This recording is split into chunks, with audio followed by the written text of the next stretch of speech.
What time is it? It's time for another Every Other Wednesday. What's shaking with you two gents? It is absolutely a gorgeous day here in Jacksonville, Nice, Florida. Nice. It's not warm, it's not cool, it's just right. It's a Goldilocks day. Goldilocks day, yes. Yeah. It looks really nice here. It's definitely on the chilly side, but Is it? Yeah. but Well, that happens in your company, in your country. I wonder how often the country of Chile is on the chilly side. Well, the Are south they part of it always is. on the chilly side? The southern part of Chile is quite chilly Yes. makes sense to me. from time to time. Yes. All right, everyone. Well, hello, welcome. Come on in as we're getting started. Mike, you had a question for our august group here in November. I certainly do. Today, Wednesday, November 13th, just happens to be Sandwich Day. Oh, do you have a sign? Do you have a sign? Not about Sandwich Day, but good morning, Jenny. Oh, I do. I do have the good morning. Okay, good. November 13th, 2024. Oh, sorry. There. Did I do that right? Yes. Yeah, you did. Yeah, that's good. You did it well. Don't doubt yourself, Mike. Don't doubt yourself. Yeah, it's a sandwich day. So why don't we just ask folks, what is your favorite sandwich? What is your favorite? So, by the way, is a useless fact that I heard, read, stole, made up, something like that. That the Earl of Sandwich was playing cards, and he ordered one of the minions. He said, "Bring me, 2 slices of bread with some meat in it," and hence the invention of the sandwich. And so he could eat it. Yes. Well, he was playing cards, so it's really all about cards. My favorite sandwich is pumpernickel on rye. 3 slices of bread. Oreo sandwich. Did you see what mine Jenny. was? Oh, Montreal smoked meat. Oh, yeah. Turkey. You see what my favorite sandwich is? I don't think that's a sandwich. Peanut butter and jelly. Oreos. Oreos are my favorite sandwich. We have turkey club, peanut butter and jelly, strawberry grilled cheese with tomato soup. Oh, Linda, yeah. Good call. You got to dip it in the soup. That's what makes Okay. Hey, Connie is having a sandwich right now, and it is a chicken salad croissant. Love it. No. Carol likes it. BLATT. So that's bacon, lettuce, anchovies, turkey, avocado. And tomato and turkey. Oh, great. Thank you. Yeah. Turkey club. I had lunch yesterday with a friend at a place here in Jacksonville that is legendary. In fact, it's very hard to get in. It's not expensive, but it's just hard to get in because it's so good. And I had one of the most awesome sandwiches I've ever had in my life. It was just good. What made it so good? Lots of butter, fat, all those good things. Yeah. It was turkey and cheese, and it had salad in it, but it was grilled, and so it was grilled with lots of butter. Now, isn't that the best part of having a roast beef or a turkey? Is the sandwiches after? Yeah. Lots of butter. Is that vitamin B? When I was in university, we used to vitamin B. Yeah, cheese is vitamin C. So. All right, well, let's go ahead and start. This is making me hungry, even though I did have lunch today already. I did not have a sandwich today, but we should go ahead and get started. And but Mike, in addition to today being November the 13th and being Sandwich Day, what other day is it today? And then we're going to introduce ourselves. Yeah. Well, Richard, it just happens to be a very important day. It is World Kindness Day. World Kindness Day. Well, nice. That's an interesting day. I wonder what we should do with that. Maybe that could be the theme for today. Let's do it. Well, either sandwiches or kindness. There you go. Shall we take a vote? Do we want to talk about sandwiches or kindness? Let's talk about kindness. So go ahead, introduce yourself, Sanjay. My name is Sanjay Nath, and I'm a speaker and author based out of Toronto in Canada. I speak on leadership and performance, and I've been part of this riffraff group for, I don't know, how long have we been doing this now? 4 years? Yeah. We started in May of 2020. Wow. And we want to say we're grateful that people keep showing up. And really glad you don't learn from your mistakes and you come back. It's very kind of you to show up. Very kind of you. They figure it couldn't be that bad again. It's got to go up from here. And got to get better at some point. Like at some point, they'll get their act together. Well, Jeff's not here today. I don't know what that says. But anyway, we do miss Jeff when he's not here. Mike? We're legally obliged to say that. No, we do miss you, Jeff. Michael Kerr coming to you as I usually am from Canmore, Alberta, in the beautiful Canadian Rockies in Western Canada. I speak about workplace culture and humor in the workplace and inspiring leadership. And my latest book is Small Moments, Big Outcomes: How Leaders Create Cultures That how leaders create cultures that fuel extraordinary results. Of course, I know the name of my book. Clearly, You it were was really awesome. fast with it up like that. That was really very well done. Good reflexes.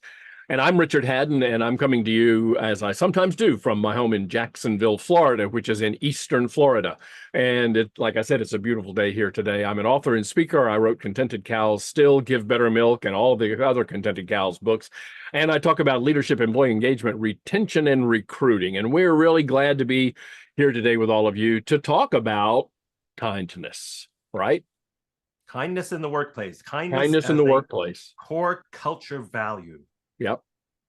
And we have touched on the topic in the past, and we're kind of revisiting it.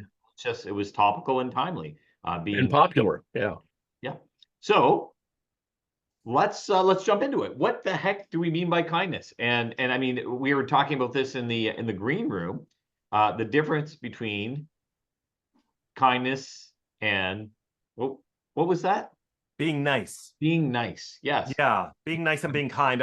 I've written about this and I've done some videos on it. It always gets a very popular response about, well, and I talk about it in my book, in fact, too. Which book? The one you don't know the name of?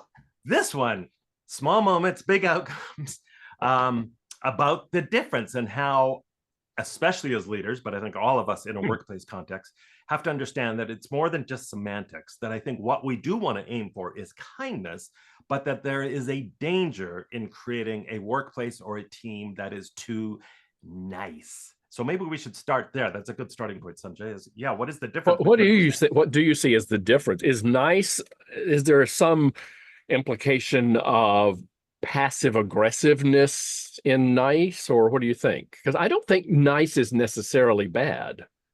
No, we don't on the surface, right? Of course, people should be nice, but here are some of the dangers, and maybe people will chime in on the chat box with this, that there are dangers of being too nice in the workplace. For example, people go along to get along in meetings, right? When you're having a good discussion because everyone wants to be nice. I don't want to present an opposing view.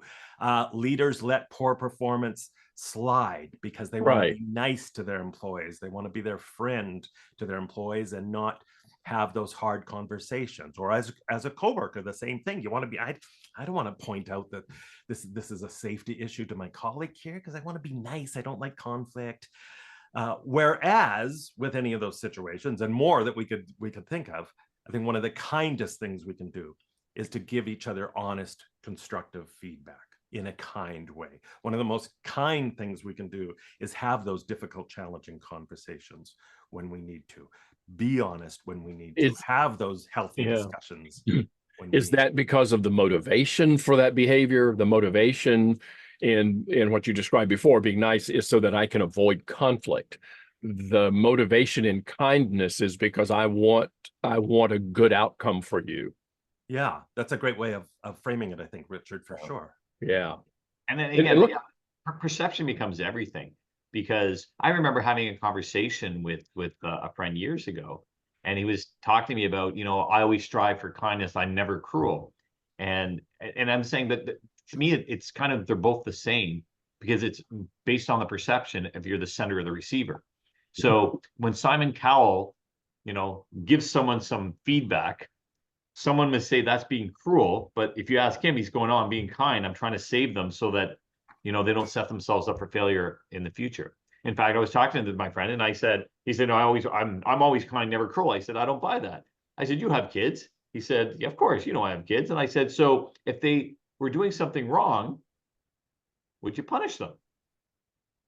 And he said, well, yeah, it depends what it was, but yeah, probably. And I said, so from their perspective, are you being kind or being cruel in that moment?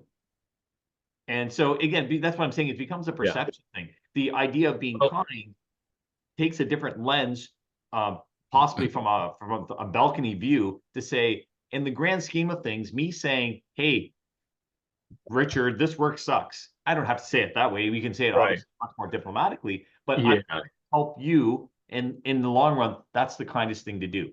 Yeah. Well, and so I see Carol's comment, which is exactly what I was thinking as she was typing it. Carol, that means, oh, we're connected, and more than just Zoom, I think, because I was thinking when you mentioned Simon Cowell, Simon Cowell loses a lot on style points. Because even if what he was doing was in order to give people necessary feedback, he so often did it in a way that was cutting. And I think he could have, had he been more skilled in kindness, I think he could have achieved the same thing even better by delivering it in a different way. Yeah. I also want to go back. I want to go back to what Kim has said earlier. Hold that thought if you can, Sanjay. I know you can. Where Kim says, I love Brene Brown's analogy. Clear is kind, unclear is unkind, which I think helps address that nice piece that workplaces often get stuck in. And then Amy says, yes, Kim, I have a board in my office with clear is kind on it. So we have clearly some Brene Brown fans in the room. Yeah, I love that quote. Yeah, and I've lost my thoughts. You lost your thought. Well, one more thought though, I think a really important one too, on the risk of being nice too. And I think we could probably, I think I have a list of maybe 10 dangers in my book, but another one I think that is important too is that, and we've all probably had this experience at some point in our life, where we want to be nice, so we end up being a people pleaser, and we don't know when to say no, and we end up taking on too much. We end up doing things we shouldn't be doing, just in order to be nice and get along with people. And I think that's a really important danger. And Stephen's making that point right now. Yeah, and you said that without even reading Stephen's comment. Oh, look at that. Yeah, yeah. Yes, okay. But it's true. It's that idea too that analogous is this notion of being fair versus treating people fairly versus treating people equally. And this idea, I think they're very, very different, right? I have 3 kids. If I buy 3 cookies, I give one kid each gets a cookie. That's equal. But if one is misbehaving and one is being a superstar, I have no problem saying fairly, you get 2 cookies, you get 1 cookie, and you get none cookies. And to me, it's similar in that kind and nice regard. Kind is treating people fairly. Nice is treating people equally. And again, it's walking on eggshells. It's not being authentic. It's not giving your true voice, and you're just trying to be politically correct and smile and put up a front when that's not what your authentic self is thinking or wanting to actually express and communicate. Yeah. Well, you've managed to enlighten me about niceness just in the last 10 minutes or so. I understand niceness in a little bit different way. But we want to, I think, explore more about kindness. So I think niceness can be fine, right? But niceness can also be a little bit selfish. We're being nice so that people's response to us will be what we want, but being kind might not necessarily be that. Yeah. One is clearly deeper than the other. Again, yeah. Okay, that's good. Yeah. Niceties are platitudes. It's like it's not. You're not willing to rock the boat. You're just willing to sit on the fence and not necessarily express yourself because you might offend someone or you might look silly. Whereas when you're being kind, you're coming from a deeper place of authenticity. That even if you say something wrong that's politically incorrect, you're given a bit of a leash because the authenticness gives you that leeway. So if I'm giving feedback, even if I maybe used the wrong word, I'm given a little more latitude because of the sincerity of it. Does that make sense? Yeah. So let's talk about some specific kind of examples of things. So suppose something bad happens at work and it's not your fault. It's not anybody's fault. It's just something bad happened. Now, as a leader or even as a member of a team, you have no responsibility for it. It's not like, and I'm not talking about somebody, did a bad job, somebody failed in their performance or something, but just stuff happens, right? So something happens and a leader can, if they choose, exhibit kindness around that, right? And what's the benefit of that? Yeah. And I think in those most challenging of situations, and I talk about this quite a bit, and including things like having to give somebody brutally honest feedback, that's very awkward and difficult, including situations like you're letting an employee off, you're firing an employee, right? One of the most difficult conversations you can have. You can still have those do that in a conversations. You can kind do way. those things in a kind way. You do not have to be cruel and mean-spirited. You can demonstrate your humanity, your compassion, and put kindness as your front and center value, no matter what the situation, no matter how difficult the conversation. And that, whereas I 100% agree with that, I think though in practice it can become very difficult, because especially when emotions are involved. And so we tend to, logically, everything you said absolutely makes sense. We want to sit down, we want to, explain what worked, what didn't work, and hopefully we can skip off together into the sunset. But if you did something that irked me or that offended me or that put me down or whatever, then all of a sudden, because I'm emotionally invested, I tend to approach the situation much differently. And so I would suggest that one of the best things we can do in order to be kind is always approach things, even keel, level-headed. If we're supercharged about the conversation, see if we can put it off, or see if we can ask someone else help, or have a third person there while we're having the conversation to ground us, or there are strategies around that. If you have the self-awareness enough to say, hey, you know what, going into this one, I'm going to be supercharged, and so how do you mitigate that? Take some precautions. Well, we've been talking about kindness in response to something negative, right? Would you agree that's kind of been where we've been the last few minutes? What about just kindness for the sake of kindness? For the sake of not being a jerk. Right. Yeah. No, I mean, are there things that people at work, or that leaders at work, not that leaders aren't people, but there's a Venn diagram there, right? But if leaders at work or non-leaders at work, just to be kind, just because of the positive influence that kindness has in the workplace. I mean, we all know, we don't have to say there is research, because we know there is research that shows that a kind workplace, everything else being equal, a kind workplace is probably going to be a more profitable, more productive workplace, more stable workplace, one where there's less turnover and there's less kind of angst and everything in the workplace. So let's just say that everything's going along just fine, but we want to be kind. What are some things that people could do just to be kind? As Yvette says, random acts of kindness shows people that you care. So I think the core values of getting people on the same page up front becomes really, really important.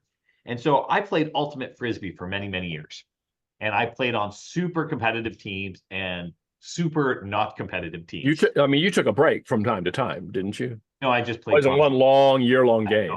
It was a long 25 years. And so, but here's what I found really quickly. There were sort of certain protocols, and we've talked about this in the workplace, values of the organization. But in some cases, I would play on teams that were super competitive, and there was a certain expectation. And it was understood if you yelled at someone for dropping the disc. But I was also on other teams where people would be drinking or smoking weed on the sidelines and then go play, and dropping the disc wasn't as big a deal. And it was okay. Everyone seemed to get along if the rules were established up front. If we understood that it was expected that we would be yelled at for dropping the disc, we all just understood that that was the way, and we yelled at each other and we didn't take it personally. But if you take one of those super competitive people and you put them on the team of the person drinking, then you get some serious friction, because they're yelling at people for drop the disc. And then all of a sudden they're like, this isn't the Olympics, relax, you're just here to have some fun. And you get this headbutting situation. And so I think kindness becomes situational, and that you have to be kind given, and then the language we've often said here is the currency of the situation. So sometimes yelling at someone actually is kind, because that's just the way we do it. And other times it's the meanest thing you could possibly do. I'd have to ponder that a little. Yes. But I mean, I see what you're saying. I think we have to, of course, talk about how this starts at the top so much, right? And how contagious it is. There's a study from the London Business School that found that CEOs who are very anxious, guess what? Their teams tend to be very anxious and cautious and change averse. CEOs that are very warm and kind tend to have teams that are very warm and kind. So we have to recognize the contagious aspect of this, and not just from the leader, from anybody, how it can infect a team, hopefully. I use the example in my book of talking about this very topic of Steve Carell from The Office, and how he was just universally loved. People just loved him because of his kindness. He was kind to everybody on the set. He would help the crew folks bring in equipment. He wanted everybody to get a good laugh on the show. And this was when he was making it big. He got the movie, The 40-Year-Old Virgin, right at the start of The Office. He could have been a real jerk. He could have had a big ego. But because he was so kind to everybody, whenever he had a favor to ask, like, can we rejig the shooting because I got to go shoot a big Hollywood movie, everyone was like, whatever you need, Steve, because he built up currency, right? I think we built up goodwill currency. Yeah. Yeah. I'm reminded, I once worked in a company for quite a while. It was a software company, and there was a lot of turmoil in this company, and the CEO was ousted and all of this stuff went on. And a new CEO who had actually been on the board, a new CEO came and joined the company. He knew nothing about technology. He knew nothing about any of the intricacies of the company itself, but he was appointed to that role because of his character and his nature. And I would say, looking back on him now, I would describe him as extremely kind. He just had a very kind way. I can remember thinking, because this was a long time ago, I remember thinking a kind old man. He was in his mid-40s. But he really just was so kind, and it was a stabilizing thing. He brought the company back to a place of success, not because he knew anything about what we did. He let us do what we did, but he brought kindness to the culture. And I think that had a lot to do with it. Well, isn't that what the most effective leaders do? Right? They don't necessarily know, although some people prescribe this philosophy that the leader, the president of the organization, the CEO, he or she should be able to do everyone's job better than them. And I think that's garbage. You I do too, yeah. What you want to do is have your expertise, and one of the expertise of leaders is to be able to rally a team together. It's to be able to communicate, to make people feel wanted and accepted. And one of the most effective and simplest ways to do that is through kindness. So it is actually the role of a leader, is to be kind. Again, being kind in the form of which the person wants to be kind to. And for some people, that's to give them shout outs and embarrass them in front of everyone. And they love that. And other people, again, that's the worst thing to do. But it's the effective leader knows who to do what for. And again, speaking in their currency and showing them kindness, whether it's standing. I actually think of my kids had a principal at the school for a couple of years, Mr. Todd. And he's the only principal's name I know. I don't even know their current principal's name. But this guy was fantastic. From my perspective, one of the things that he would do in the mornings, he would be out there when all the buses are coming and smiling, waving to the kids. I don't know what else he did as a principal, but I know that. And even my kids now, and he was a principal 6-7 years ago there, they still talk about him. And they don't remember the principal's names now. But it's those little things of just showing kindness. And, what are some of the strategies? A smile, holding a door open, waving to someone. I taught my kids, my eldest is the best at it, but when they were really young, I said, when you meet someone, walk up to them, put out your hand and say, hi, my name is Xander. Nice to meet you.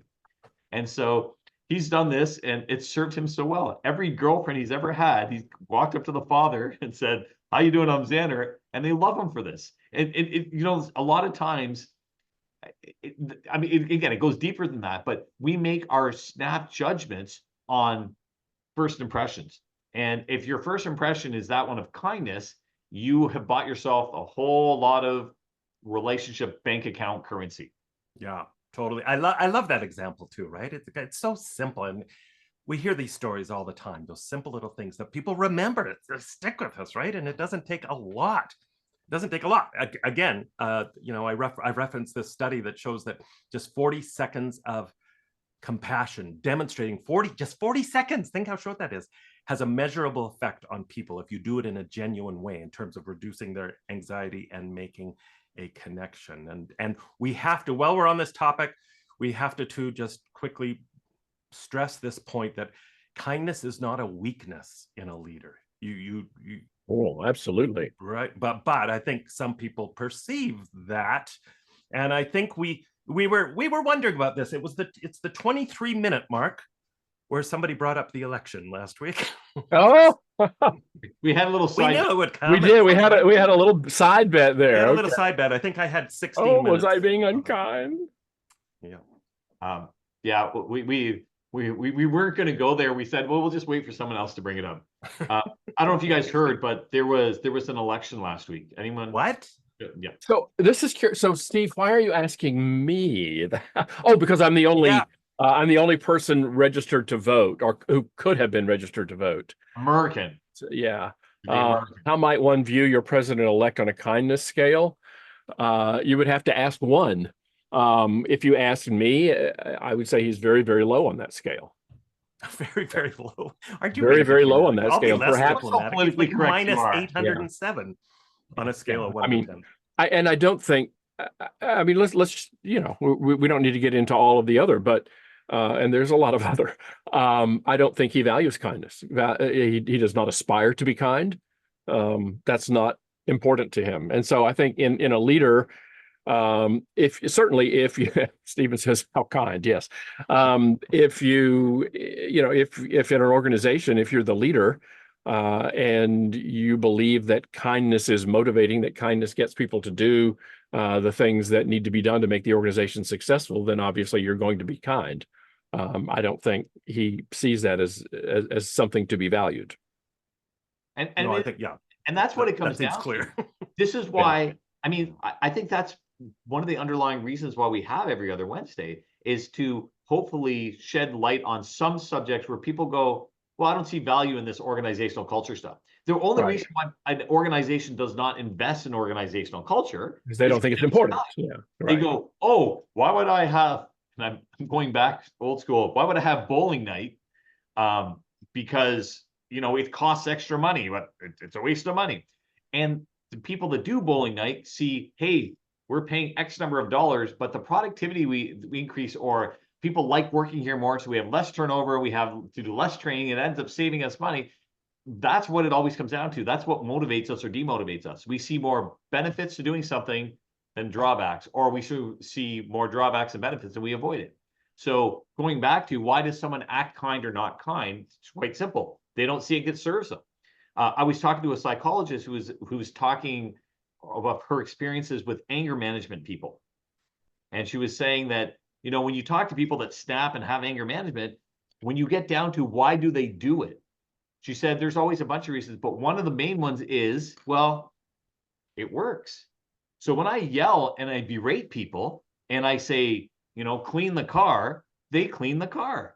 So if you have a strategy of being kind or unkind, and your history has been that it has been effective, why would you change? Right. I now feel very sorry for the people where Sanjay takes his cars to get washed. Really? Feel Yeah. I don't sorry clean for my those car. people. That's Mother Nature. Wash my car. It's Mother Nature's job.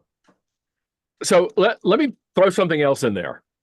How do we equate the concept of kindness with that of compassion? Is there a relationship? Kindness, compassion. Does kindness come from compassion? Sometimes, not necessarily. What do you think? Well, I think the type of kindness comes from compassion.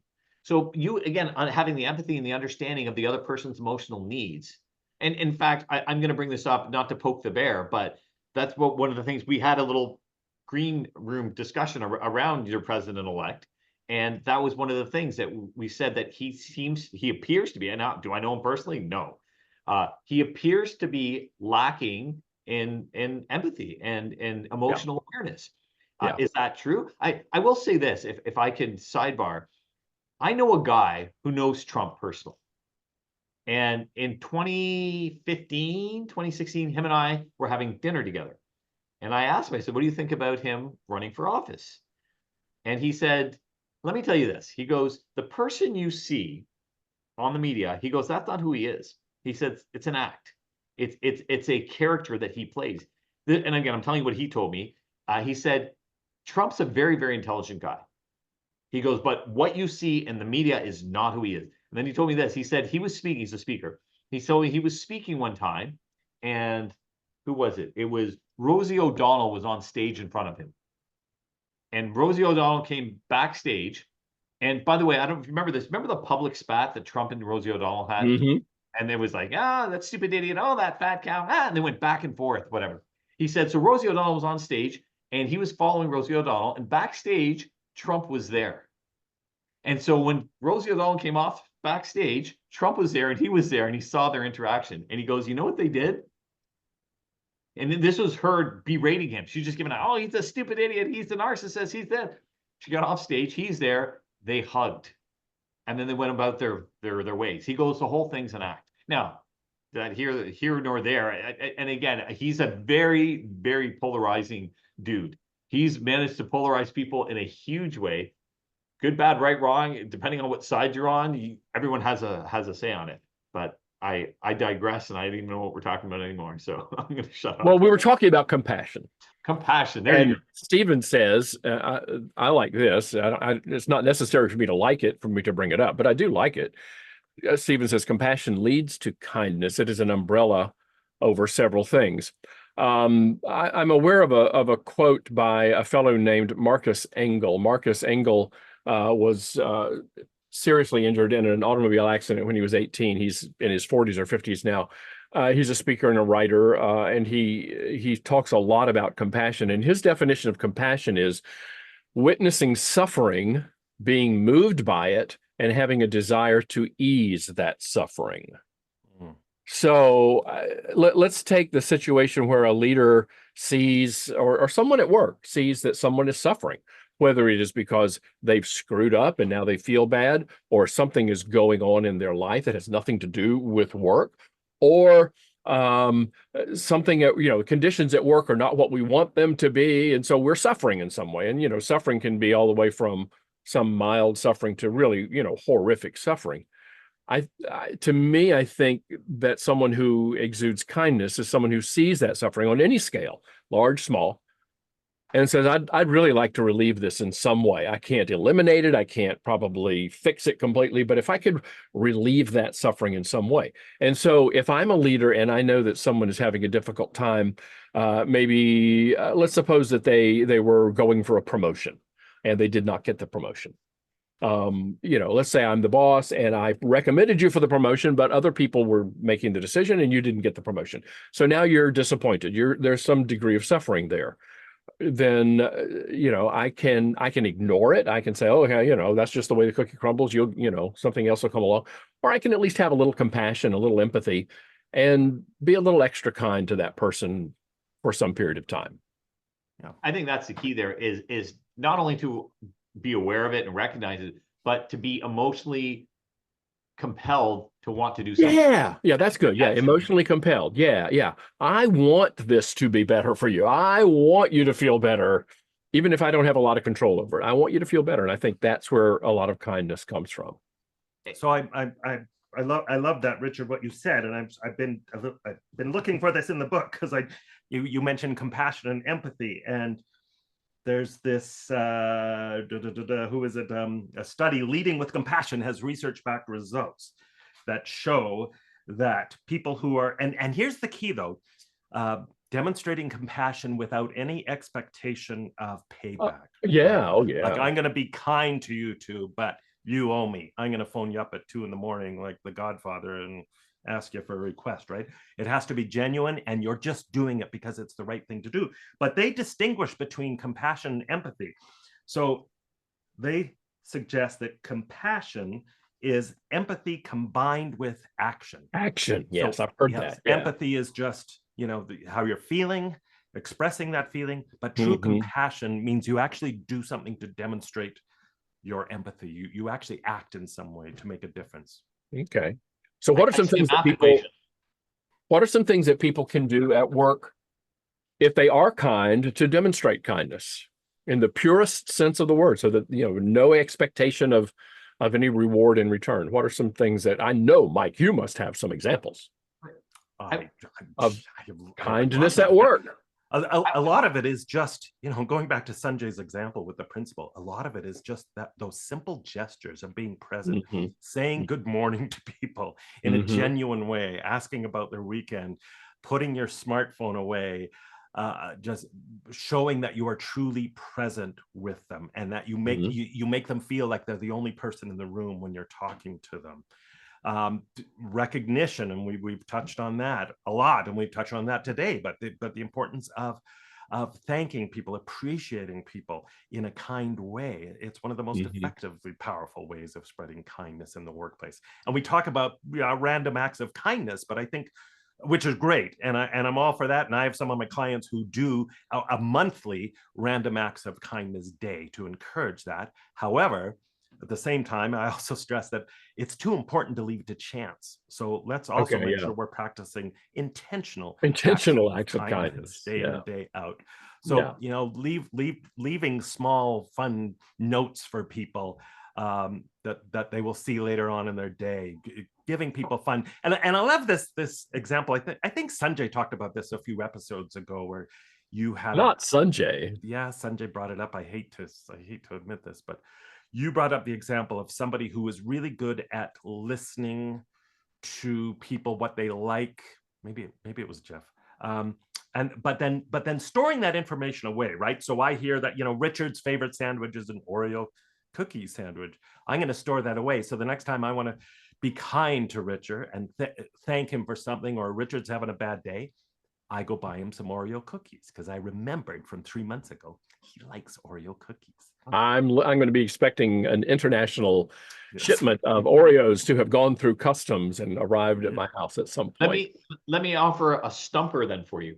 So let's pretend I am emotionally muted, and I don't understand or appreciate all this touchy-feely stuff.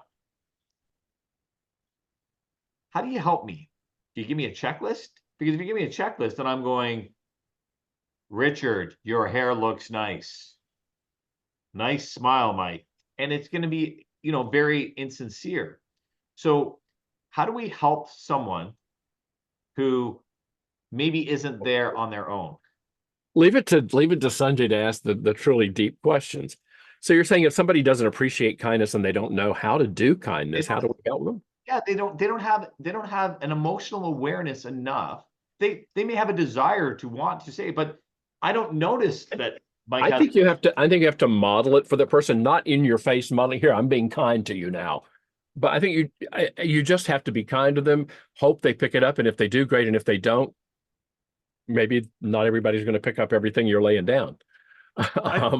I think, though, we can coach people. I've been hired to coach executives, and this topic has come up because, and it starts with awareness. It starts with self-awareness, right? A lot of it, right? Yeah. I think everything. It is. It's a lot about getting out of your own head and into someone else's heart. Yeah. And some people literally are just not aware of how their behaviors, their words are affecting their team around them. And when you make them aware, not all the time, but often, that is a big, big starting point where they just go, oh my God, I had no idea this is how people were feeling. I feel awful. I certainly didn't mean this. Yeah. And I'm going to be a little more intentional about it. I'm going to slow down. I'm going to move this up in terms of my priorities and be more considerate and kind. Yeah. As Carol said, this example really does make an impression. So I think what you have to do is just keep modeling it and modeling it and modeling it. You can't force it on someone, but you can hope that they'll take it up as they see it. So I'm thinking about something else, and that is, what about rewarding people at work for their acts of kindness or for simply their quality of kindness? And I'm saying that as opposed to rewarding them for achieving some work-related goal, for selling the most and serving the most, answering the most calls and finishing this project and all these things that we reward people for. Some of the clients that I've been fortunate to work with actually, have, and some of it is peer recognition, but it is very intentionally, very specifically focused on people being rewarded for kindness, not for performance, but for kindness. And to me, that almost then takes kindness into the realm of performance. That says, one of the things you're expected to do here is to work with kindness, and you'll be rewarded for that. Right. Well, we value that as a value. So we're Yeah. going to recognize and reward people. I think there's an overlap anyways. Which goes into the question that Jenny was asking, which is, can you be a good leader if you're not kind? Is that That's possible? Linda that's asking that. Linda. I'm going to point that out to you in a kind way, Thank you. because I want to give Linda credit, but yes. Can you be a good leader if you are not kind? I would be open to seeing an example, but I don't think I ever have. I would say in short stints you can, but not over the long term. Okay. Yeah. Sustainably, no. But yeah, in little bits and pieces for sure.